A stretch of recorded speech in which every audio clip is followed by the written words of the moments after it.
Killer whales are impressive animals, and it's pretty obvious why they're the top predator in the ocean. That means killer whales are invincible, right? Wrong. Killer whales depend on a plentiful food source and a clean environment. They're completely dominant, yet completely dependent. When it comes down to it, killer whales are not the most powerful animal in the ocean.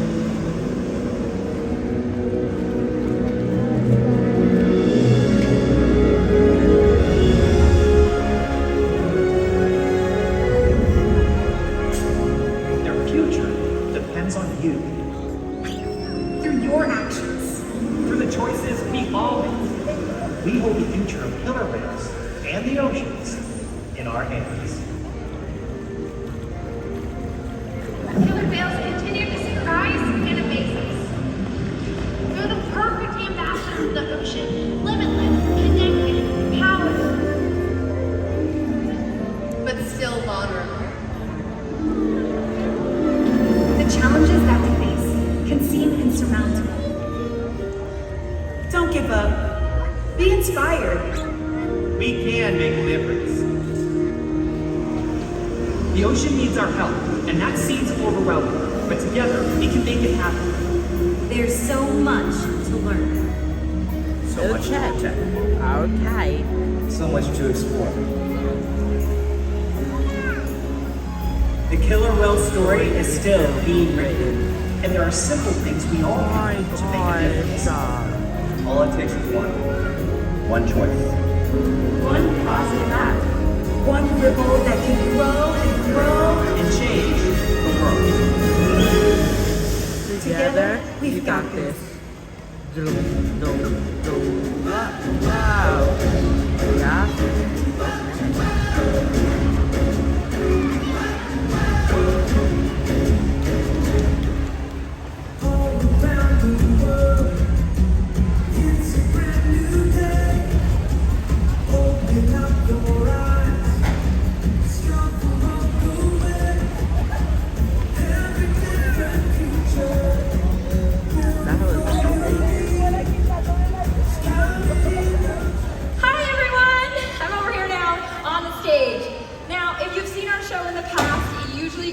Without a hitch, but tonight things aren't quite going according to plan. I'm going to explain a little bit about what's going on. As I mentioned, we have 5 killer whales. We have our 3 females, Katina, Milani, and Malia, and our 2 male killer whales, Trua and Makayo. Now, killer whales are very social animals, and they interact in a variety of different ways. Whether they're vocalizing or communicating, they also can use body posturing. But a lot of communication happens between the boys and the girls. Now, we were doing the show and the presentation, and we got started to start the end of the finale of our presentation, and we have doors located on either side of the habitat. Now, this habitat here at Orca Stadium has over 7 million gallons of salt water and 7 different habitats. And when we opened up the door on your right, the whale said, hey, you know what, it's a great time for us to swim around rather than do the presentation. And that's okay, we have a choice in their day. They can choose to do the presentations or not, and it looked like they weren't quite ready to continue with the presentation.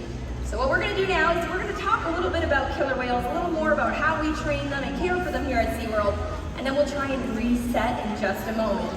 Now, all of our training is positive reinforcement, which means every time the whales do something great, we give them something great in return. Now, each day the whales get a large amount of fish.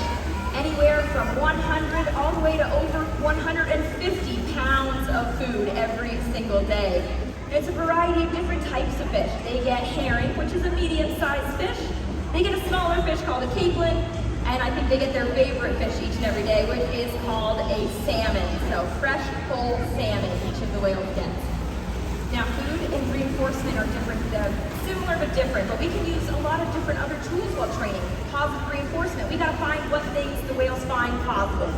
Just like us, we have personalities, so do the whales. They have things that they like and things that maybe they don't like as much. So we've gotta be creative as trainers to get to know them.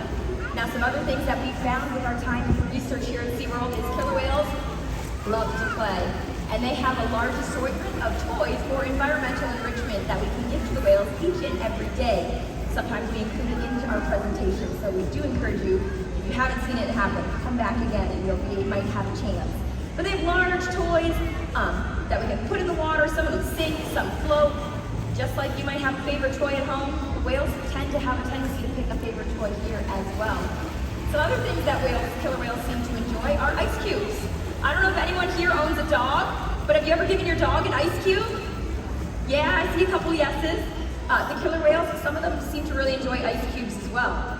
Some other things we've learned that killer whales tend to enjoy is gelatin. Now, it's not Jell-O that you and I eat at home. It's actually sugarless, plain gelatin. But some of the whales really seem to enjoy that as well. Another thing about killer whales that some of them seem to enjoy is killer whales and dolphins actually shed the outer layer of their skin every 2 hours. And that's what keeps them streamlined or hydrodynamic as they swim. So they look for ways to get that extra skin off. So they're rubbing on the environment, they seek out different scratches. We can rub them down and give them scratches.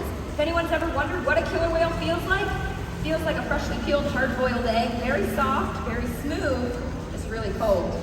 So a little, really, really cold egg. Now, once we find those things the whales seem to really, really enjoy, that's when the training can start. One of the first things we train the whales is something called a hand target, where they're trained to touch the front of their face or rostrum to our hand.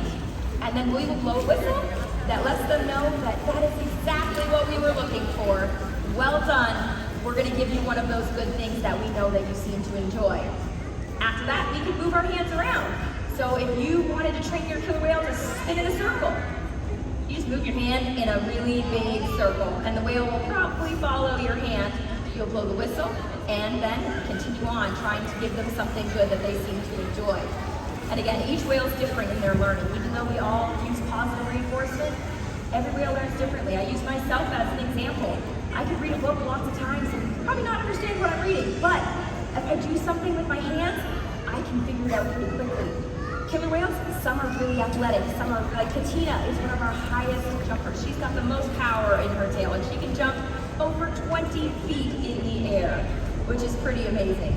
Now, the most powerful muscle on that killer whale, as I mentioned, was the peduncle. The peduncle is what powers them through the water. They can swim over 30 miles per hour when they hit top speed. So they're pretty quick animals for their large size. Female killer whales can grow anywhere from 4,000 to 6,000 pounds on average. Males, however, they can grow double that size. Male killer whales can grow 10 to 12,000 pounds when fully grown. Our largest male who you saw at the beginning of the presentation, Trua, he was in the center. He is 8,000 pounds and still growing. Now what it looks like we're doing now is that we're going to ask the whales and see if they would like to come on over so we can try and restart. I did mention that they're very social animals, and they are a matriarchal society, which means we do have an alpha female. Her name is Katina, and our oldest animal.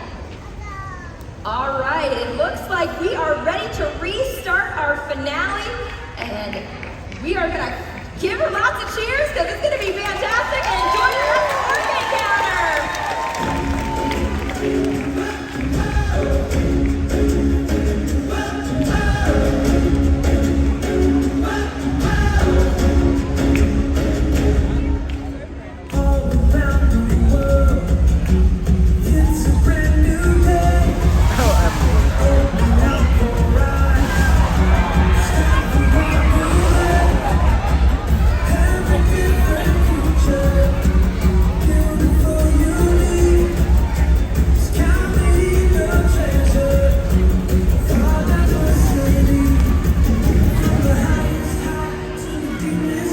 So much